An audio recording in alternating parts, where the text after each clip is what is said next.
Salut, salut, salut, rebonjour à toutes et à tous, bonjour à tous ceux qui viennent de nous prendre en marche à travers cette vidéo. C'est comme vous le connaissez déjà, pour ceux qui me connaissent, c'est votre frère Abraham Minungu, voilà, l'ami, le collègue, bon, tout ce que vous pouvez citer ou nommer, hein.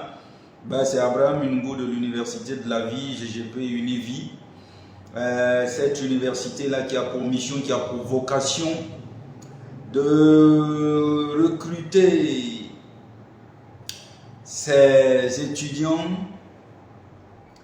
à travers toute la planète Terre, de l'Est à l'Ouest, du Nord au Sud, sans distinction de couleur de peau, de race, ni d'âge, ni sexe.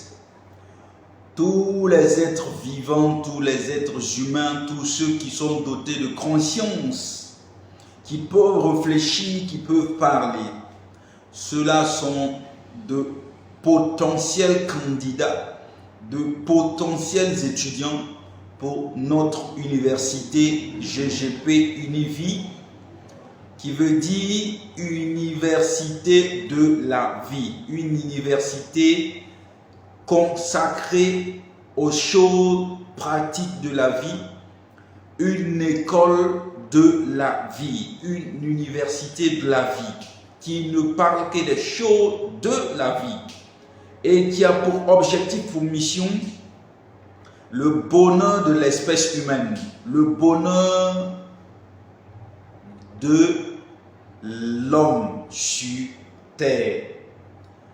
Pas n'importe quel du bonheur, mais le vrai bonheur, pas le bonheur lié aux objets matériels, pas le bonheur lié à des choses éphémères, mais le vrai bonheur, le bonheur pur, le véritable bonheur tel que notre Créateur, Dieu Tout-Puissant, a voulu que nous vivions en nous créant en tant que des humains, en tant que des hommes. Ok? Donc c'est de cette affaire-là dont il est mission, dont il est objectif au sein de l'Université de la Vie Univi. Donc, c'était juste un rappel pour tous ceux qui viennent de me prendre en marche pour la toute première fois. C'est ma juste et brève manière de me présenter. Et nous allons sauter à plein pied dans le sujet du jour, dans l'étude du jour, dans la réflexion du jour, dans le cours du jour, dans l'apprentissage du jour, dans la leçon du jour. Donc aujourd'hui, ce qui nous réunit, c'est un thème qui est récurrent, un thème qui est d'actualité, qui est vraiment, qui fait un peu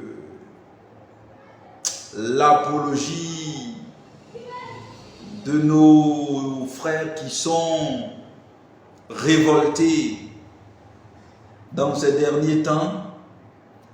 C'est plutôt ces frères révoltés et qui aspirent à tout prix à voir un changement positif, un changement véritable concernant le développement de la société d'hommes de couleur noire de peau. Donc ces frères qui ont cette rage, qui nourrissent cette rage, qui sont révoltés par cette rage-là, ce sont ces frères qui font l'apologie de ce qui nous réunira aujourd'hui, de ce qui constituera notre thème aujourd'hui, ce pourquoi nous allons mener notre réflexion, nous allons mûrir notre réflexion aujourd'hui. Donc ce sont les frères révoltés qui prônent, qui font l'apologie de cette chose-là. Donc je ne vais pas tarder à dévoiler. Ok? Donc cette chose, c'est quoi? C'est le salariat. C'est le salariat. vous l'avez bien compris, qui vient du mot salaire. Qu'est-ce que nous remarquons aujourd'hui un peu partout, tout autour de nous, c'est quoi? C'est que il s'agit là de faire ressortir tout ce qui est négatif lié au salaire et au vu de la difficulté aux salariés à pouvoir joindre les deux bouts, voir comment ils peinent à pouvoir s'en sortir. Cela a fait que beaucoup de gens éveillés qui nourrissent la rage de voir l'homme noir, les sociétés d'hommes de couleur de peau noire, qui nourrissent cette rage-là de voir l'homme de couleur de peau noire sortir de cette précarité, de ces liens de servitude, de misère, du salariat, ce véritable oppresseur, ce véritable dictateur, ce véritable sanguinaire qu'est le salaire, monsieur salaire. Alors, ces frères éveillés n'hésitent pas du tout à dire à bas le salaire, à bas le salariat. Éliminons le salariat. Travaillons à être nos propres boss. Devenons nos propres patrons. Alors, dégageons nos patrons ou dégageons des emplois dans lesquels nous travaillons en échange de salaire, à bas le salariat. Ok? Donc, c'est ce qui est là aujourd'hui et c'est ce que nous constatons. Et écoutez-moi, ce n'est pas faux, ce n'est pas non plus mauvais en tant que tel, c'est aussi une réflexion. Tout ce qui est fruit de l'esprit, fruit de réflexion, fruit de pensée, fruit de méditation, fruit de constat, il faut toujours avoir un respect pour cela. Parce que la pensée, l'imagination, la réflexion, le constat, tout ce qui concerne le psychique, l'esprit, le mental, n'est pas l'œuvre d'un homme, c'est divin, c'est une œuvre divine. Donc, pour tout fruit qui résulte de ça, du spirituel, il faut reconnaître et même si on n'est pas tenu de louer, il faut quand même un minimum de respect. Donc nous respectons tous les penseurs, tous les meneurs, tous les leaders, tous les entrepreneurs qui prônent ces vertus comme quoi nous devons travailler à devenir nos propres boss et à bas le salariat. Nous les louons, nous les respectons, nous respectons aussi, nous considérons leur pensée. C'est normal. Mais maintenant, au sein de l'université de la vie, voici ce qui en ressort après une profonde étude concernant le salaire. Rappelons de façon brève, nous sommes une université dédiée à la vie. Nous ne traitons pas des choses de façon à spéculer. Non, nous traitons des choses de façon pratique, pragmatique, véritable, parce que nous sommes de la vie et nous sommes des êtres vivants. Ok? Donc, de cette profonde étude, de cette profonde réflexion, de cette profonde méditation concernant le salaire, monsieur salaire, le système salarial, voici ce qui en ressort et nous allons partager ensemble et encore susciter des points d'interrogation, des points de réflexion et en profiter de ça et en tirer aussi de l'enseignement, de la connaissance, du savoir et de l'intelligence. GGP Univie, l'université de la vie, est une université aussi avec des branches. La première branche, c'est l'univers Dieu et tout son plein pouvoir. La deuxième branche, l'univers de toute la création matérielle ou physique. La troisième branche, l'univers de toute la création immatérielle ou spirituelle. La quatrième branche, c'est l'univers de toute la création bidimensionnelle, c'est-à-dire qui englobe toute création qui possède deux dimensions en même temps, une dimension matérielle et immatérielle et une dimension physique et spirituelle. Est-ce qu'on comprend? Et la cinquième branche, c'est la branche qui est dédiée à l'univers, homme et tout son plein pouvoir. Donc c'est avec ces 5 branches que l'université de la vie fonctionne. Il n'y a point de sujet qui peut sortir en dehors de ces 5 branches. C'est des branches englobant tous les aspects de l'univers, tous les aspects de l'existence. L'univers Dieu et tout son plein pouvoir, l'univers de toute la création immatérielle ou spirituelle, l'univers de toute la création matérielle ou physique, l'univers de toute la création bidimensionnelle, c'est-à-dire spirituelle et physique, immatérielle et matérielle en même temps. L'univers, homme et tout son plein pouvoir. Il n'y a rien qui peut sortir en dehors de ces 5 branches de l'université de la vie. Il n'y a pas ce sujet qui peut sortir en dehors ou qui n'est pas pris en compte dans les 5 facultés de l'université de la vie. Et nos outils de travail, c'est quoi? 3 principaux outils de travail. Le premier outil de travail au sein de l'université de la vie, c'est la méditation. Tout étudiant de l'université de la vie cultive la méditation avec ces 5 facultés, ces 5 branches. Tout étudiant cultive la méditation. À la méditation s'ajoute l'enseignement. Méditer et en tirer de l'enseignement pour soi-même et en dispenser pour autrui.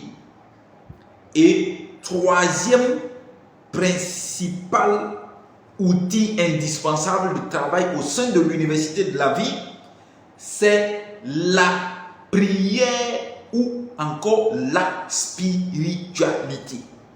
Tout étudiant de l'université de la vie de GGP Univie se doit de maîtriser les 5 facultés de l'université, les 5 branches de l'université, combinées aux 3 outils indispensables de travail: la méditation, l'enseignement et la prière. Et quand nous combinons les facultés et les outils de travail, nous faisons sortir des choses extraordinaires, des choses qui dépassent l'entendement même du commun des mortels souvent. Et nous arrivons à faire sortir des pensées, des idées, des solutions adéquates, je dirais même magiques, mystérieuses, qui bouleverse la vie de l'homme en tant qu'espèce, en tant que créature de Dieu. Donc, avec ce mode de fonctionnement dans l'université de la vie, nous allons encore plus en profondeur avec les choses qui sont d'actualité dans nos sociétés.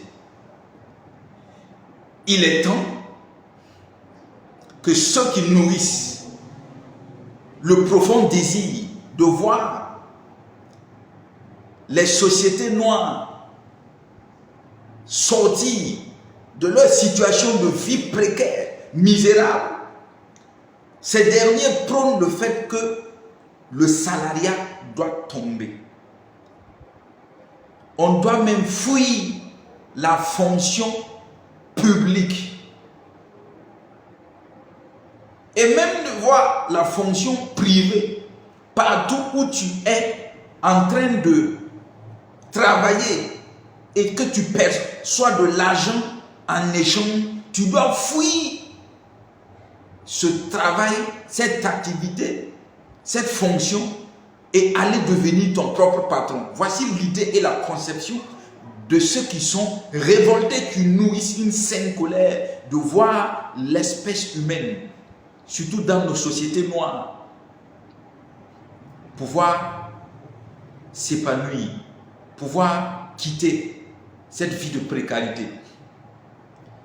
Pourquoi je parle plus de nos sociétés noires? Parce que le salaire existe dans les autres sociétés, dans les autres sociétés de race d'hommes. Mais regardez, là-bas, ce n'est pas aussi terrible que chez nous.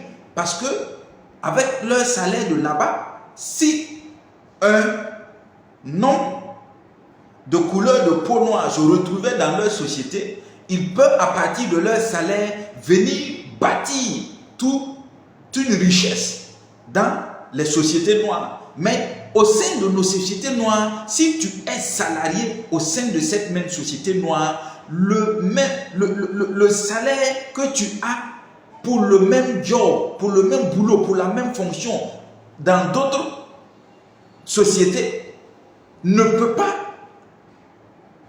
te nourrir. À peine même tu arrives à te nourrir que de pouvoir prendre en charge ta famille. C'est de ça dont il est question. C'est ce qui fait que beaucoup disent qu'abat le salariat. Il faut fuir le salariat, surtout en société noire. Dans nos communautés noires, dans nos états noirs, le salaire n'est vraiment pas quelque chose avec lequel on peut bâtir une vie épanouie financièrement. C'est difficile. Et c'est ce constat qui fait que nos confrères, ceux qui ont cette rage, ceux qui ont l'esprit éveillé, sont en train de chanter de partout et invitant tout le monde à fuir pratiquement les salaires pour devenir leur propre patron. Mais, comme au sein de l'université de la vie, nous partons en profondeur encore, voici la question que nous nous posons. Est-ce qu'il est possible que la société puisse exister sans que personne ne soit employé par l'autre? Est-ce que la société peut exister sans qu'il n'y ait un employeur et un employé? Et à cette question, nous répondons au sein de l'université de la vie, non, il n'est pas possible qu'une société puisse exister sans question d'employés et d'employeurs. Parce que la société est faite de travail, d'emploi, d'activité, de fonction. Et lorsqu'il y a emploi, activité, fonction, il y a forcément ce qu'on appelle salaire. J'échange mon temps en faisant ça. J'échange ma connaissance en faisant ça pour toi et en retour, tu me donnes ce que je recherche, ce que je veux. Ça peut être de l'argent ou ça peut être de la nourriture, ça peut être des vêtements, mais c'est un salaire parce que c'est ce que je prends en monnayant ce que j'ai avec toi, en te donnant ce que j'ai. C'est ça, l'interaction dans la société. Nous nous rendons service et nous nous récompensons, nous nous payons. C'est le salariat comme ça. Il est impossible qu'une société puisse exister sans un système de salariat. Ce n'est pas possible. Et c'est même divin. Le salaire est divin. Voici ce que le Créateur de toutes choses a dit concernant le salaire. Il dit, l'ouvrier mérite son salaire. Pour dire que si il est question d'ouvrier, il est question de travail. Et si il y a travail, c'est qu'il y a récompense. Alors que toute personne qui fait un travail pour autrui soit récompensée en retour avec un salaire. Même si c'est un esclave, même si c'est ton serviteur ou ta servante, en retour, tu lui dois ou tu la dois un salaire, une récompense, parce que c'est divin. C'est une loi divine, c'est un principe divin, c'est une règle divine. Ok? Nous ne pouvons pas étudier sur ce thème au sein de l'université de la vie sans faire appel à tous nos outils de travail.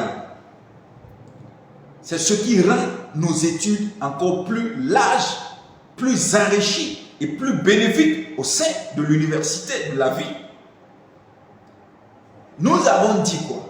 Si vous écoutez nos vidéos antérieures, nous fonctionnons de manière dans l'université de la vie, au sein de l'université de la vie, à pouvoir découvrir les principes, les lois, les mystères, les règles qui régissent le fonctionnement de l'univers tout, qui est Dieu lui-même. Parce que Dieu n'a pas créé les choses au hasard. Ce n'est pas un Dieu de désordre, c'est un Dieu d'ordre. Tout ce qui existe, existe selon une harmonie, que les choses puissent fonctionner dans l'ordre et ne pas s'aimer le chaos. Lorsque il venait à se passer un désordre en une fraction de seconde, je vous dis en une fraction de seconde, concernant toute la création de Dieu, l'humanité est invitée, est appelée à disparaître aussi en même temps avec ces fractions de seconde. Parce qu'il y a des créations terribles, gigantesques, inimaginables, inconcevables par nos petits cerveaux qui existent et qui font que l'univers existe et qui nous donne un cadre vivable, une atmosphère vivable, un environnement vivable, et que nous évoluons au sein de cet environnement et que nous appelons ça la terre. Mais il y a tout un mystère tout autour qui régisse ce bon fonctionnement afin que nous puissions trouver un cadre qui est adéquat à notre existence et à notre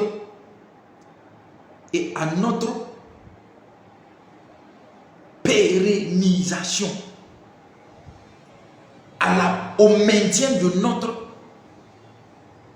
notre espèce, pour que nous ne disparaissions pas en une fraction de seconde. Imaginez-vous que le soleil venait à frapper la terre selon un désordre de la part de Dieu. Terrible. Imaginez-vous que la terre inversait son sens de rotation en une seule seconde, ou se retourne dans le sens contraire, de telle sorte que les grands océans se vident de leur contenu pour que les eaux coulent sur toute la surface de la terre. En quelques fractions de secondes, je vous dis, l'humanité disparaîtrait complètement. Alors, sachez que dans ce cas, le créateur de l'univers et de tout ce qui existe est sage, et que toute la création fonctionne selon un ordre bien précis, une règle bien précise, une loi bien précise et des mystères bien précis. Alors, si Dieu donne l'inspiration à un être humain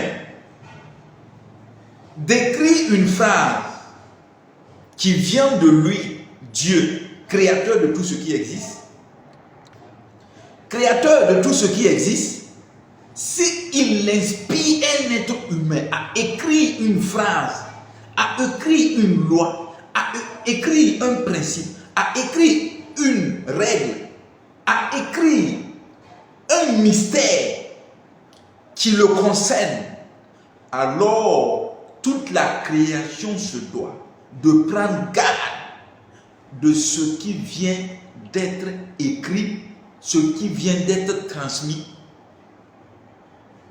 venant de Dieu, celui-là qui est créateur de tout ce qui existe. Alors Dieu, par inspiration,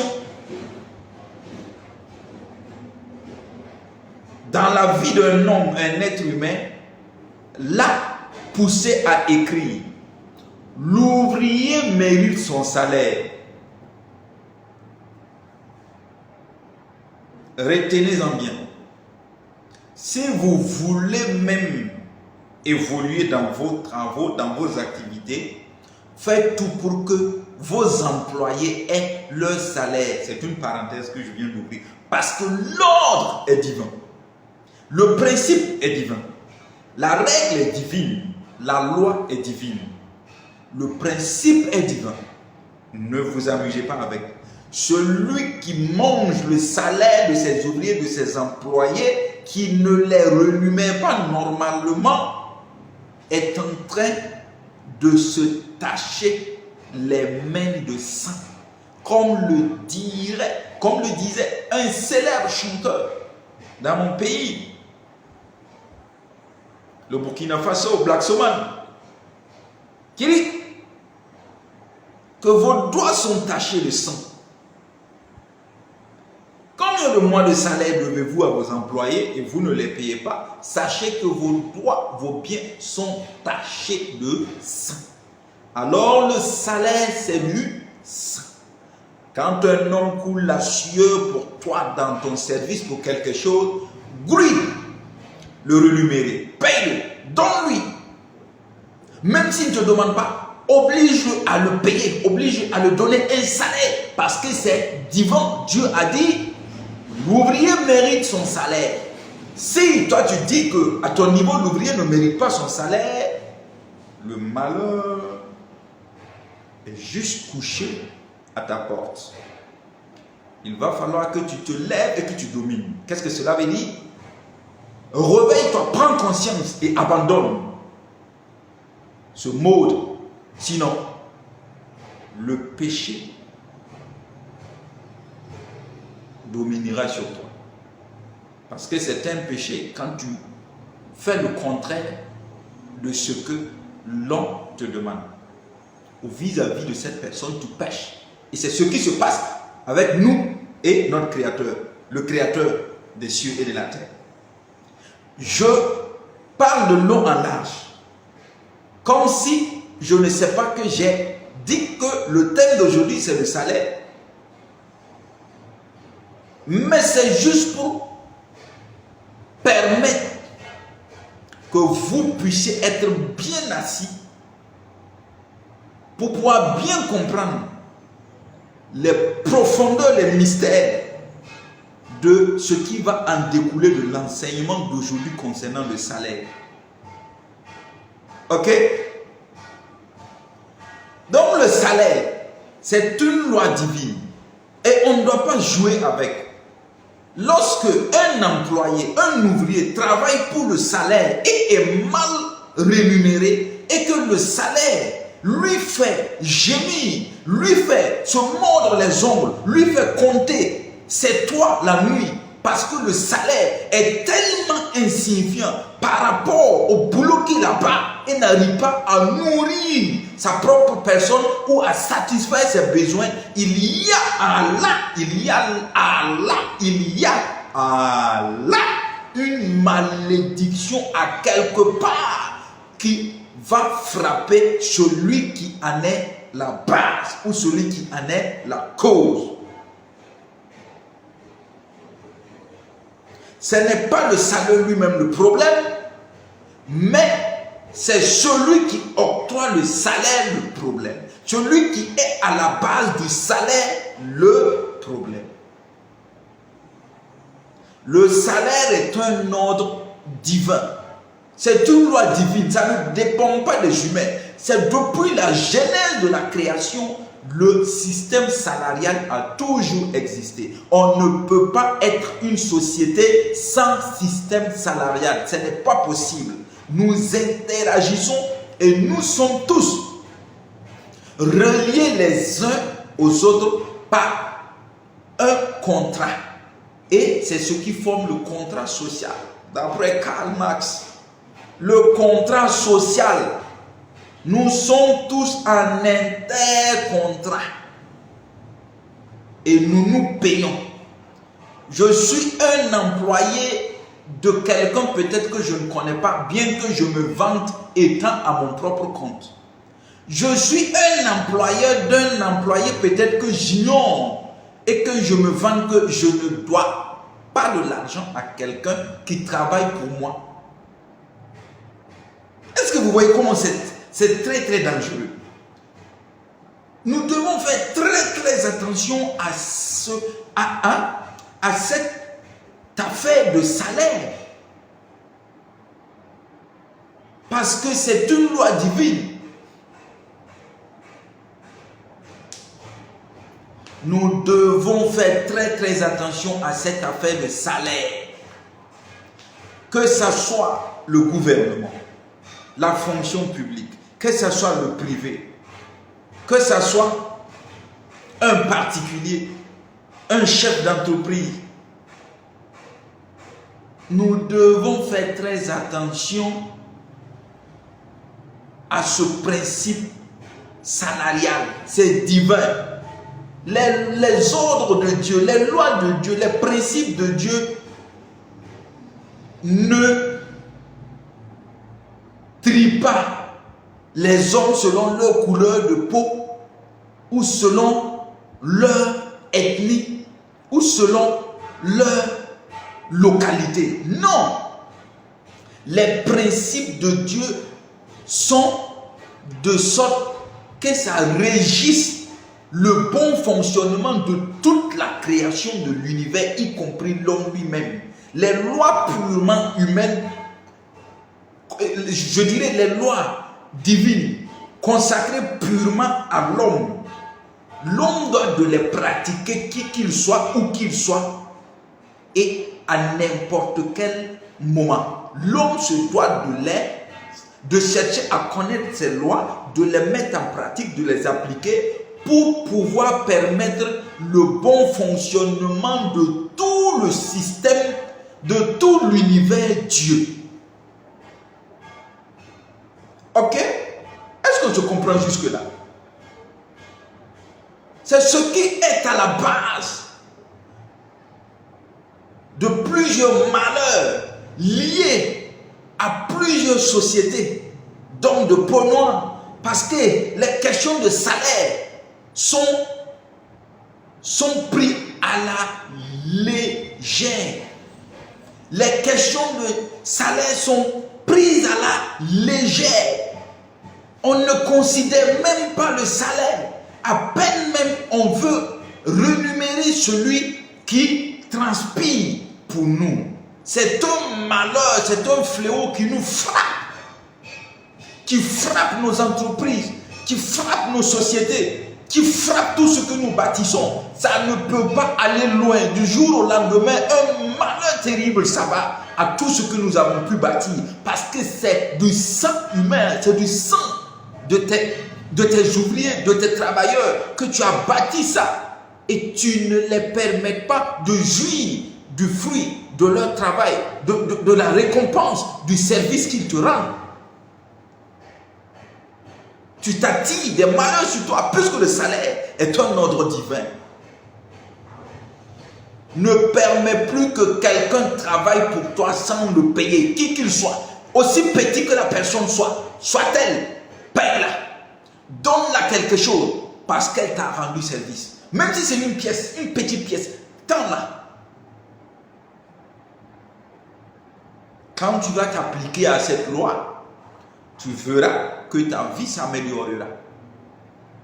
Le salaire est un ordre divin. Remarquez pour toutes les personnes ayant possédé des grandes entreprises que vous avez connues et que pour toutes les fois que les ouvriers de cette société ou de cette entreprise ont passé le temps à crier et à réclamer leur salaire de 4 mois, 6 mois d'impayés, 1 an d'impayés, 2 ans, 3 ans d'impayés. Regardez comment finissent ces entreprises. Avant même que les ouvriers ne s'unissent pour partir en grève contre leur PDG, le PDG lui-même déjà est en train de croupir. Au moment où les employés se décident de sortir et de hausser la voix pour crier, pour réclamer justice concernant leur salaire, en ce moment le PDG même est déjà presque à genoux. Parce que depuis qu'il a commencé à ne pas payer ses ouvriers, à faire des arriérés de salaire, en ce moment, les choses ont commencé déjà à chuter gravement, sans que personne ne sache si ce n'est que lui et lui seul. Jusqu'à ce que les ouvriers sortent pour réclamer leur salaire. En ce moment, le PDG ne peut que déclarer faillite et fuir publiquement maintenant, puisque tout est gâté, tout est parti en l'air. Faites très attention au salaire. C'est un principe divin.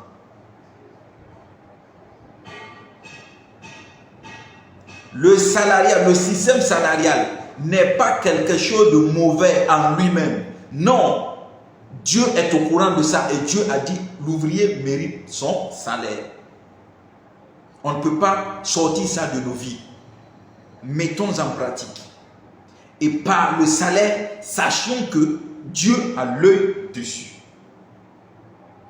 Toi, chef d'entreprise, toi, chef de gouvernement, toi, responsable d'une structure donnée, si tu sais que la rentabilité des travailleurs te permet de bien vivre,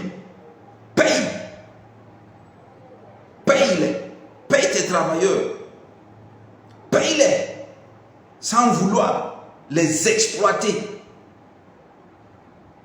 à fond pour t'enrichir, pour posséder des milliards en banque, pendant que tes ouvriers meurent de faim, sont affamés sur tes chantiers. Tu t'attires un grand malheur. Le système salarial, maintenant, en tant que tel, voici ce qu'il peut causer pour une société. Le système salarial, écoutez bien. C'est des problèmes que je vais citer, mais on doit juste faire attention pour ne pas tomber dans ça. Les pièges du système salarial. Parce que tout va de pair dans la vie. Dans l'existence, tout va de pair. La vie va avec la mort. La joie va avec la tristesse. Le succès va avec l'échec. La naissance aussi va avec la mort. Pendant qu'on est, pendant qu'on meurt. Pendant qu'on rit, pendant qu'on pleure. Pendant on crie de succès, pendant qu'on crie de défaite. Les choses vont de pair comme ça dans la vie. Et Dieu est au courant. C'est comme ça. Dieu a créé le monde. Et c'est comme ça. Le salaire, Dieu est au courant du salaire, mais le salaire, bienfaisant qu'il est, le salaire aussi est mauvais dans le sens où on ne prend point garde pour essayer de comprendre par révélation les mystères liés au salariat dans la vie du salarié. Regardez maintenant les pièges du salaire dans la vie du salarié et dans la vie de toute la société. Je vais vous en citer 4 pièges, 4 problèmes que cause le salaire dans la vie de l'individu. Écoutez bien. Et à GGP Univie, à chaque fois, nous proposons des solutions pour y remédier. Le premier problème que cause le système salarial au salarié, c'est quoi? À celui qui vit du salaire, c'est quoi?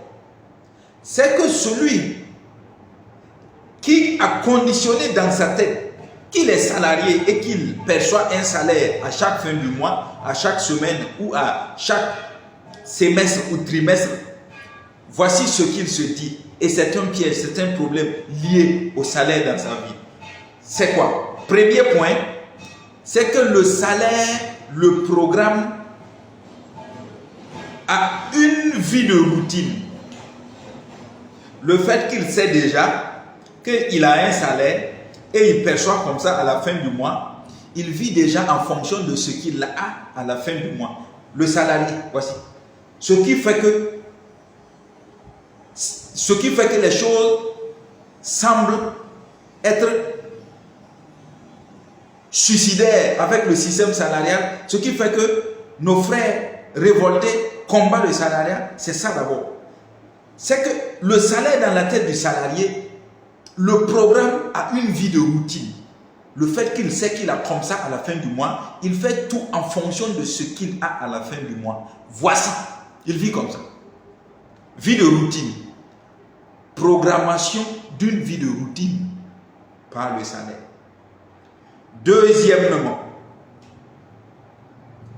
le salaire dans la vie du salarié cause la baisse du pouvoir créateur du salarié. Il ne veut plus rien créer. Il vit une vie monotone. Il vit une vie déjà calée au millimètre près. Son pouvoir créateur est en train d'être tué, décimé tous les jours ou toutes les fois qu'il perçoit son salaire. Son pouvoir créateur baisse. Troisièmement, ce que le salaire fait dans la vie du salarié, c'est que le salaire amène le salarié à vivre dans une vie de répétitivité, une vie de répétition. Il répète toujours les mêmes choses.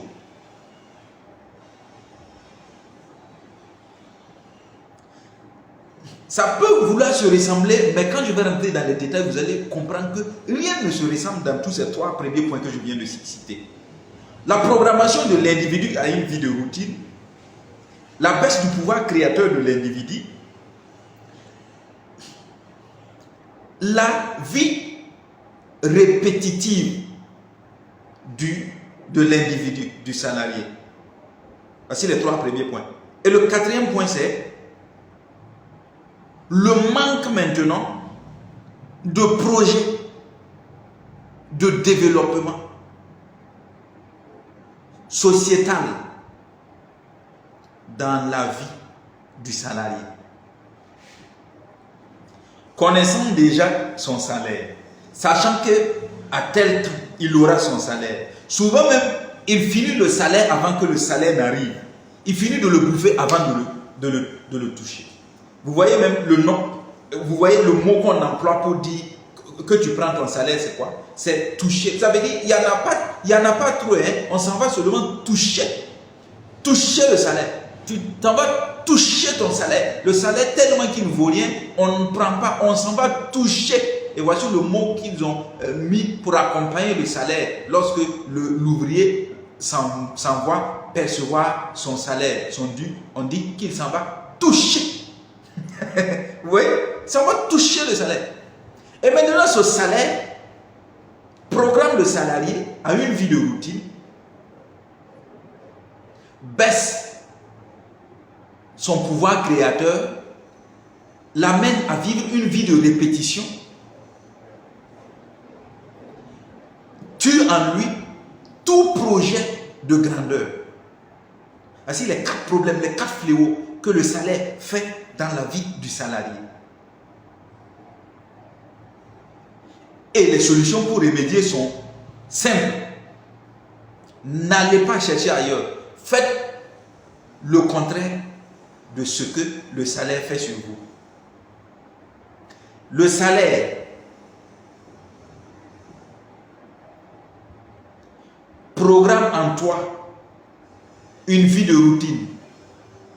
Il faut que tu cherches par toutes les voies et moyens à te déprogrammer et à te reprogrammer pour ne plus vivre cette vie de routine que le salaire t'impose. Deuxièmement, le salaire baisse ton pouvoir créateur. Il t'empêche d'imaginer des grandes choses, de créer, d'utiliser ton cerveau pour aspirer les vraies choses. Change ta façon de voir. Va au-delà du salaire que tu perçois. Ne le vois même plus comme salaire. Ne le compte plus en tant que salaire. Ne fais plus tes programmes, tes projets en fonction de lui. Va au-delà de lui. Deuxième solution. Troisième solution. Le salaire te fait vivre une vie de répétitivité, une vie de répétition. Change les choses. Avec le salaire, chaque fin du mois, je dois prendre sac de riz, savon, payer courant, payer eau, payer la scolarité, mettre de l'essence. Et chaque fin du mois, c'est comme ça. Avec le salaire, c'est comme ça. Une vie de répétitivité, une vie de répétition, une vie de répétition. Va au-delà de ça.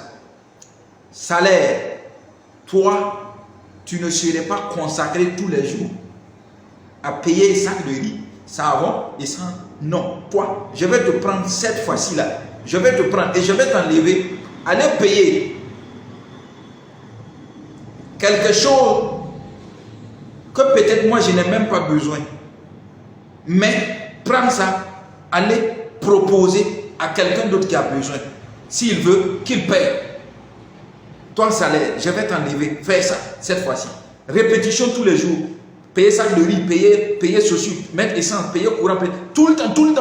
Cette vie de répétition. Je sors de ça. Salaire, je quitte de ça. Toi, salarié, si tu dis ça au salaire, tu as déjà détruit son premier et son troisième problème sur toi. Son quatrième problème, c'est que tu es tout projet de développement en toi, tout grand projet de développement en toi. Donc, ta quatrième solution, c'est le contraire de ça.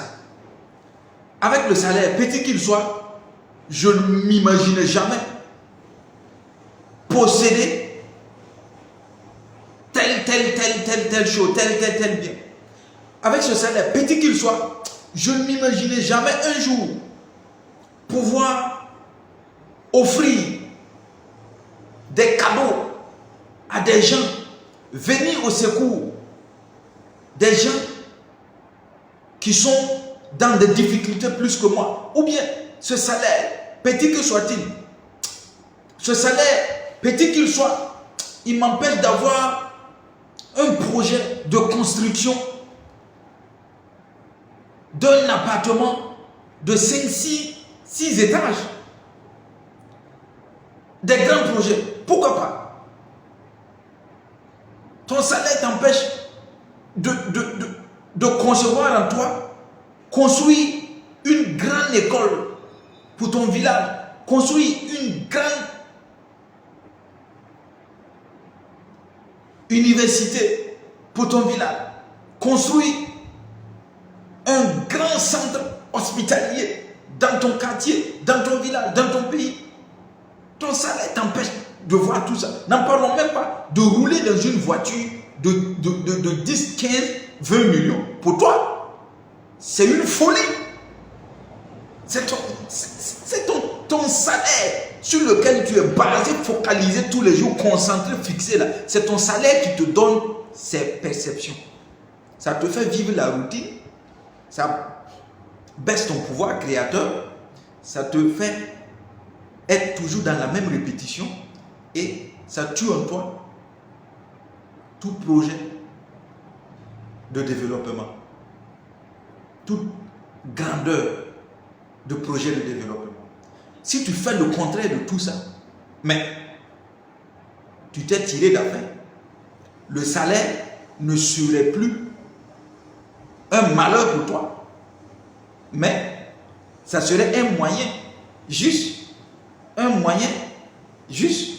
un serviteur que tu vas utiliser pour pouvoir lancer des choses de part et d'autre. Parce que ce n'est pas le salaire qui limite ta vie, non.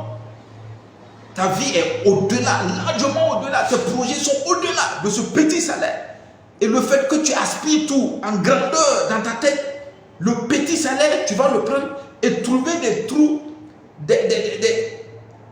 des endroits, des domaines où tu vas injecter des petits trucs. Et ça va générer de grandes choses en retour pour toi. Parce que dans ta tête, tu n'es pas limité, carré avec ce salaire. Tu ne vas pas vivre la misère.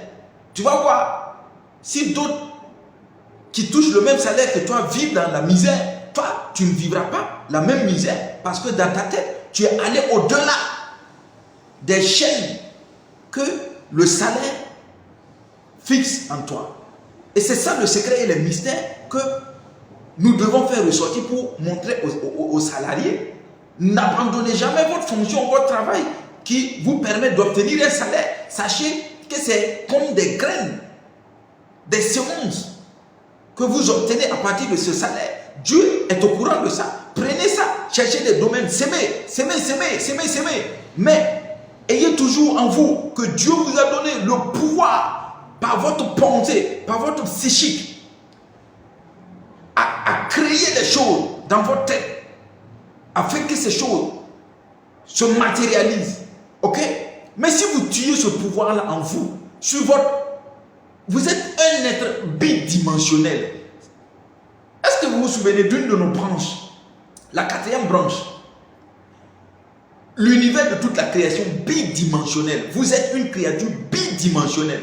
Vous êtes immatériel et vous êtes matériel. Vous êtes spirituel et vous êtes physique. L'homme, c'est comme ça. Vous êtes sur deux états d'être en même temps. Vous êtes sous 2 dimensions en même temps. L'homme est comme ça. Tu ne peux pas me dire que tu n'as pas d'esprit. L'esprit n'a pas de limite. C'est la chair qui est limitée. Et les choses, nous sommes à l'image de celui qui nous a créés. Dieu, 100% esprit. Il nous a donné ce pouvoir par nos pensées, par notre vie de l'esprit, d'aller au-delà de toute situation physique dans laquelle nous nous retrouvons. Dans toute situation physique dans laquelle, nous nous retrouvons. Avec notre pensée, notre tête, nous pouvons aller au-delà de toutes ces situations. Si tu as des obstacles et que tu regardes, tu observes avec tes yeux physiques, des limitations qui te bloquent physiquement, tu n'arrives pas à bouger, mais ferme les yeux physiques et soulève et ouvre les yeux spirituels. Tu vas voir que l'esprit n'a point de limite. Tu vas dépasser, tu vas franchir ces obstacles physiques sans le savoir. À moins que tu ne connais pas, tu ne sais pas que tu as un pouvoir en toi. À moins que tu ne sais pas que tu es illimité. L'homme a un pouvoir illimité en lui. Il est à l'image de son créateur, Dieu.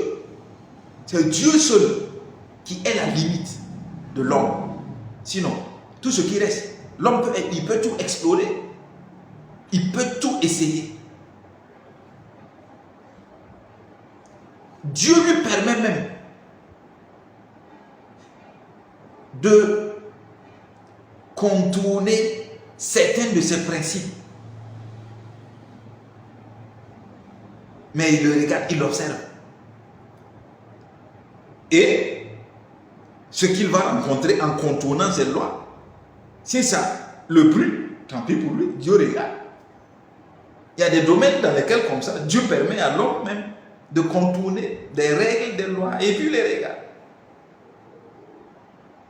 Ce qu'il va aller trouver là-bas, il donnera conseil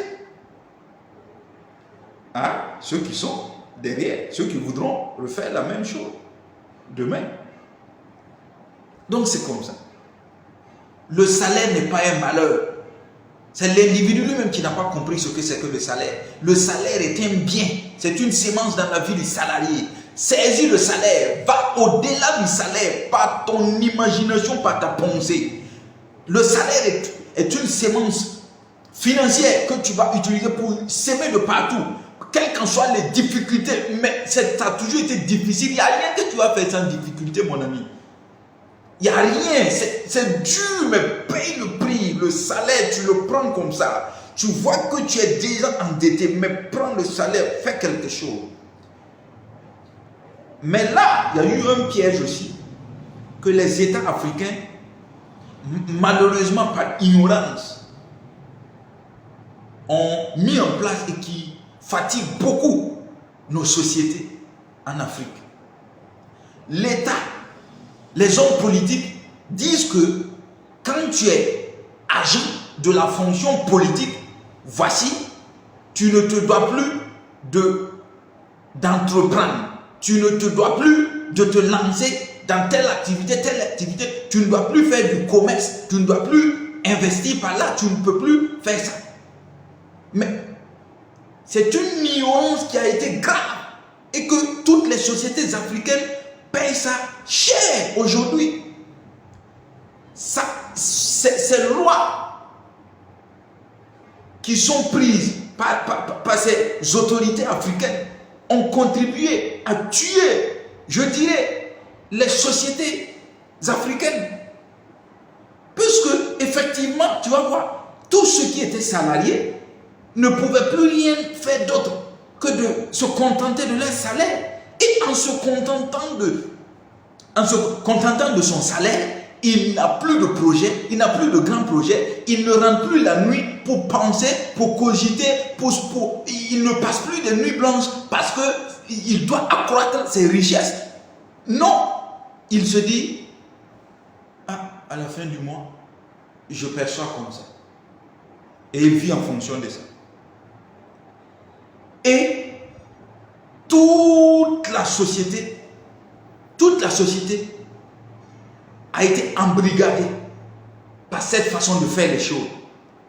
Vous allez voir que même dans le système scolaire, c'est comme ça. Dans le système éducatif, c'est comme ça.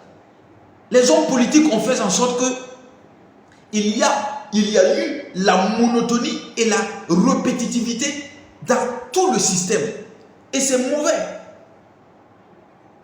On n'a fait que répéter les mêmes choses à l'école. Depuis la maternelle, on répète la même chose jusqu'à l'université. On répète la même chose. On finit, on sort, on n'a rien. Il n'y a rien à faire. On n'arrive même pas à t'embaucher. On n'arrive même pas à t'employer. Tu n'arrives pas à travailler. Et comme c'est ce même système de monotonie, ça fait que les enfants qui voient leurs grands frères qui ont fini déjà à l'université et qui tournent dans le quartier, qui boivent du thé, qui sont assis sur les kiosques, mais ces enfants sont plus motivés à aller à l'école parce qu'ils savent que non. De toutes les façons, peu importe ce qu'ils vont faire à l'école, c'est pour finir aussi comme leurs grands frères. C'est pour avoir les diplômes et puis venir s'asseoir, boire du thé ou bien vendre des trucs vraiment qui n'ont rien à voir avec l'école. Et vous avez dit que les jeunes ne veulent plus l'école. Ils veulent l'école. Seulement, ils lisent déjà et que la monotonie, le système de répétition que vous avez instauré en rendant la population comme des perroquets à répéter les mêmes choses sans les laisser libres ou sans modification, c'est-à-dire vous n'apportez pas de nouveau. L'école est la même chose, les fonctions publiques c'est les mêmes choses. Donc cela a installé un système de monotonie parce qu'il n'y a pas de nouveau qui vit, il n'y a pas de changement. C'est la routine. Et c'est cette routine qui a fait que beaucoup de pouvoirs créateurs dans les individus des sociétés sont morts parce qu'ils savent déjà ce qui va se passer. Ils savent déjà. Le fonctionnaire sait déjà ce qui va se passer. Puisque son salaire est comme ça, dans un an, il aura comme ça. Et je vous donne un témoignage par là. J'ai un ami, un témoignage pratique. Mon ami, là, il a eu la fonction publique. Je ne vais pas trop détailler parce que comme c'est mon ami, il peut se retrouver, il va croire que bon, bon, peut-être que, bon, je suis en train de vouloir le honir, de tout, bien que vous ne le connaissez pas, bon, je ne veux pas qu'il se sente, en tout cas, indexé. Mais, quand il a eu la fonction publique, tout le temps, ce qu'il venait me dire, c'est quoi? C'est quand, bon, tu sais, il faut que toi, tu te lances dans le concours, il faut que tu fasses des concours, il faut que tu gagnes la fonction publique, façon dont je vois, attends, il faut que tu... Tout le temps, c'est ce qu'il venait me dire. Moi, je lui ai dit, je dis, tu sais, c'est pas que je ne veux pas la fonction publique, mais quelque chose me dit que, bon, je dois être plus actif qu'un fonctionnaire, qu'un employé de la fonction publique. Je remarque beaucoup, je connais beaucoup de la fonction publique, ils ont une vie vraiment monotone, rangée. Mais moi, je sens que je dois être plus actif que tout ça. Je ne sais pas comment, mais il n'y a rien que je fais d'abord, mais je sens que je dois être plus actif. La vie du fonctionnaire telle que ça y est, que je l'observe, ça ne me dit pas. Même s'ils ont l'argent, et puis certains se taillent des villas, ils peuvent avoir la voiture. Moi, je sens que c'est trop naze pour moi, c'est trop classe pour moi. Bon, moi, je me dis que bon, je ne suis pas trop chaud pour ça comme ça.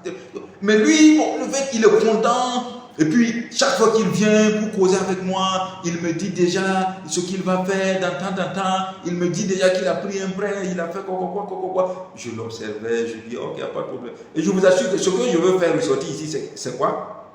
C'est qu'un jour, il est venu me dire ce qu'il aura de toute sa carrière de fonctionnaire. Et il m'a déjà dit ce qu'il va enlever pour consacrer à la construction de sa maison. Il était serein, il parlait, il m'a détaillé tout ça. Et moi j'étais assis.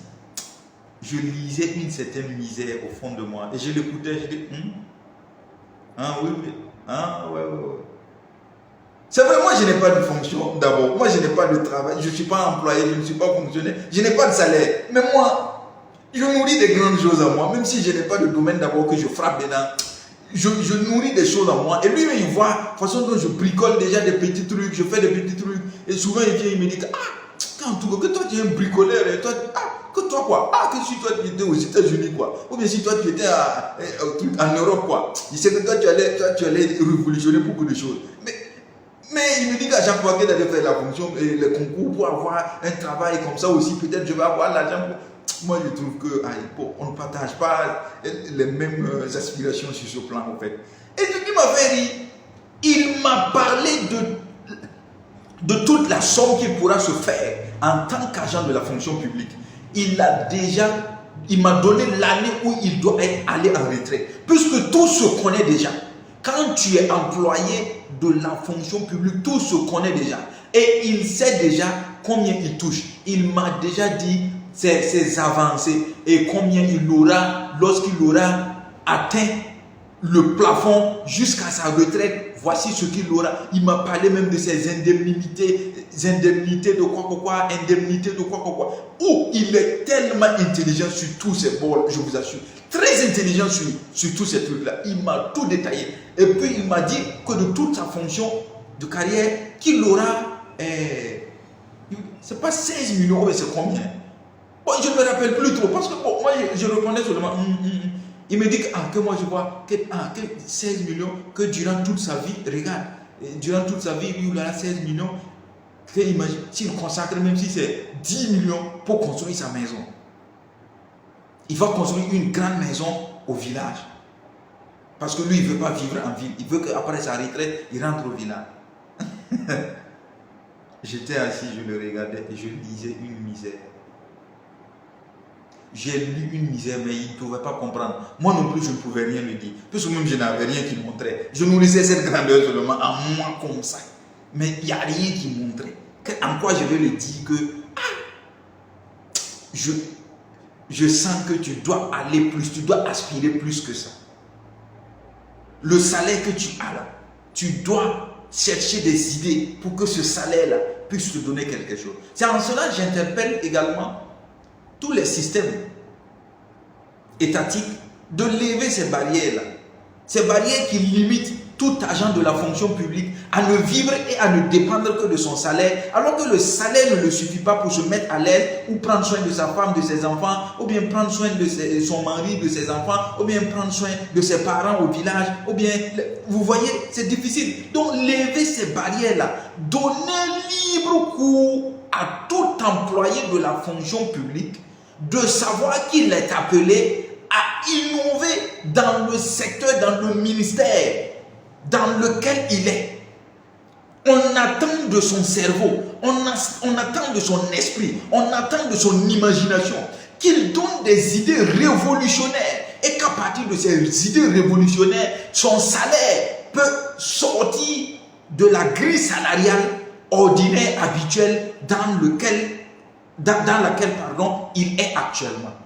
Si les fonctionnaires, les salariés ont cette conscience-là en eux, ils vont donner le meilleur d'eux-mêmes. Ils vont aller au-delà. Ils vont bouleverser les ministères. Ils vont bouleverser les cabinets. Ils vont bouleverser les ONG dans lesquels ils sont, les projets dans lesquels ils sont, parce qu'ils savent qu'en ce moment, leur salaire n'est pas là cloué pour toujours, pour progresser chaque 2 ans, pour s'ajouter de 5 000, combien. Non, mais leur salaire dépendra de leur capacité, de leur rentabilité, sur le plan intellectuel, sur le plan imaginaire.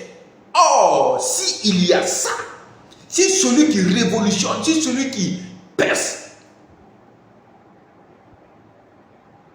est beaucoup rémunéré par rapport à celui qui ne fout rien, vous allez voir. Il y aura un grand changement. Vous allez susciter en chaque employé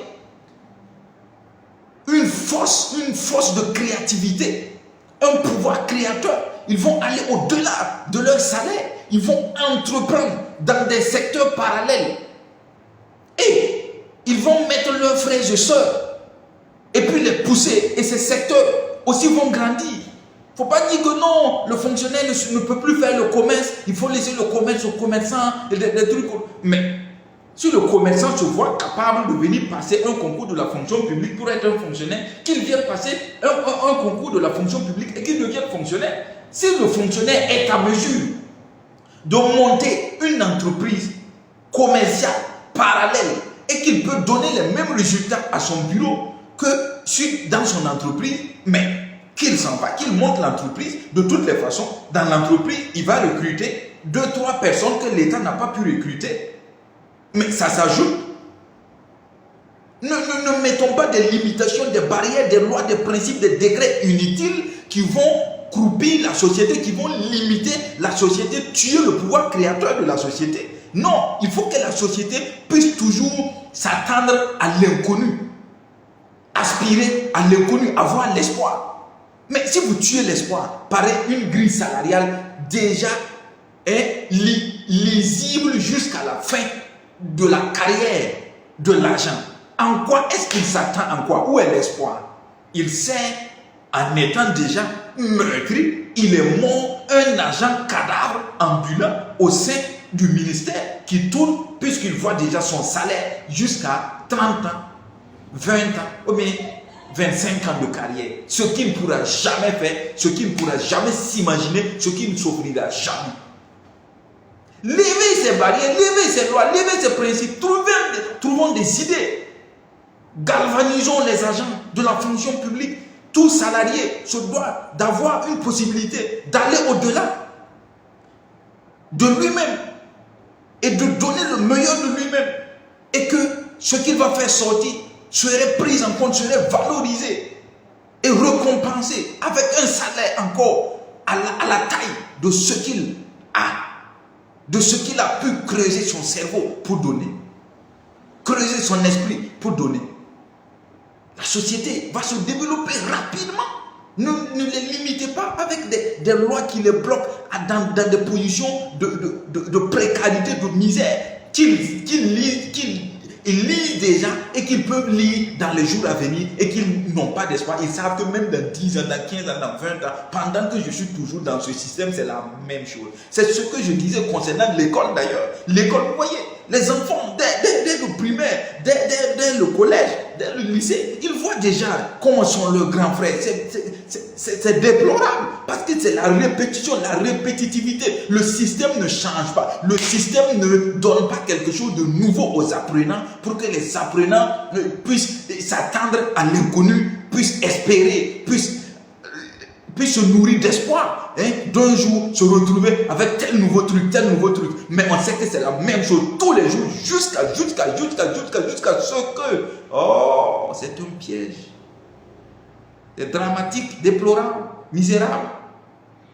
Alors, c'est tout ce que j'avais pour donner comme enseignement aujourd'hui. Ça a été vraiment une grande joie pour moi de partager cela. C'est une formation que j'avais déjà donnée et que j'ai rédigé aussi en texte que j'ai posté sur la page Univie, GGP Univie, et j'ai même fait quelques photos du tableau. C'est le même tableau que vous voyez derrière moi, c'est ici même que j'avais dispensé la formation, et j'ai fait une photo du tableau et que j'ai joint à la publication que j'avais faite, la formation version texte que j'avais faite. Donc, pour tous ceux qui veulent vraiment rentrer toujours en profondeur, n'hésitez pas à nous contacter. N'hésitez pas à nous contacter. Nous allons échanger avec vous et nous allons vous enregistrer dans notre répertoire d'étudiants de GGP Univie. Et vous allez voir que d'ici quelques temps, au sein de cette université, vous allez vous épanouir, c'est forcé, c'est obligé. Ça, nous, on ne s'en va pas demander à quelqu'un. Non, vous allez être épanoui. Vous allez être épanoui. Voilà. Parce que c'est selon la volonté de celui qui a créé les choses que nous nous connectons pour faire ressortir les choses. Ce n'est pas des choses que nous partons apprendre avec des gens qui ont déjà vécu la vie des choses comme ça. Non. Nos trois outils de travail, méditation, enseignement, prière, avec les facultés, l'univers, Dieu et tout son plein pouvoir, l'univers de toute la création immatérielle, l'univers de toute la création matérielle, l'univers de toute la création bidimensionnelle, l'univers homme et tout son plein pouvoir, avec ces 5 facultés et ces 3 outils de travail, nous perçons l'abstrait dans tous les domaines. Nous perçons l'abstrait dans tous les domaines. Dans tous les domaines de l'existence. En vue du bonheur de l'espèce humaine. Du vrai épanouissement de l'espèce humaine. Donc d'ici là, restez richement et demeurez richement bénis par toutes les bonnes entités, les entités positives de l'univers. Et on se retrouve à très prochainement pour une autre séance de formation, de conférence, de séminaire. Ça peut être l'un ou l'autre. Donc, ciao! C'est le frère Abraham Minungu. Ravi de faire cette conférence avec vous en vidéo. Merci.